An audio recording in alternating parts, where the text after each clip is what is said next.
আব্দুল কাদের জিলানী রহমাতুল্লাহ আলাইহি রাস্তা দিয়া চলতেছেন। হঠাৎ একটা কুকুর সামনে এসে দাঁড়ায় গেল।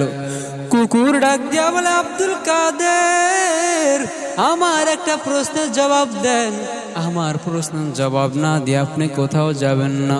আব্দুল কাদের জিলানী দাঁড়ায় গেলেন, ডাক দিয়া বলে, হে কুকুর, বলো তোমার কি প্রশ্ন, তুমি বলো। এইবার কুকুর ডাক দিয়া বলে, হে আব্দুল কাদের জিলানী, বলেন বলেন আপনি ভালো নাকি আমি কুকুর ভালো?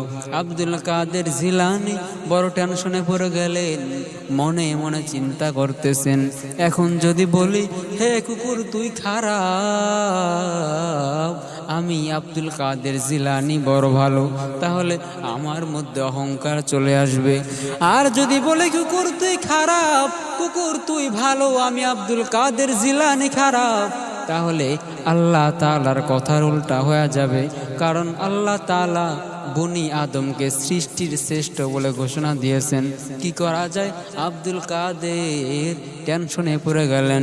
হঠাৎ করে আব্দুল কাদের জিলানী কুকুরকে ডাক দিয়া বলে, হ্যাঁ কুকুর শোনো, তোমার এই প্রশ্নের জবাব আমি এখন দিতে পারবো না।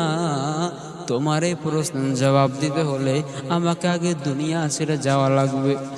মরণের পর যদি আল্লাহ তাআলা আমার প্রশ্ন করার পর আমি যদি 3টা প্রশ্নের জবাব দিতে পারি, আমি যদি জান্নাত পাই, তাহলে আমি বলতে পারবো কুকুর তুমি খারাপ,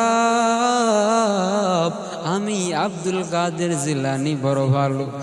আর যদি আমার প্রশ্ন করে তোমার রবকে, তোমার দিন কি, তোমার ধর্ম কি, তোমার নবীকে, আমি যদি এই 3টা প্রশ্নের জবাব দিতে না পারি, আমার কবরটা হবে জাহান্নাম।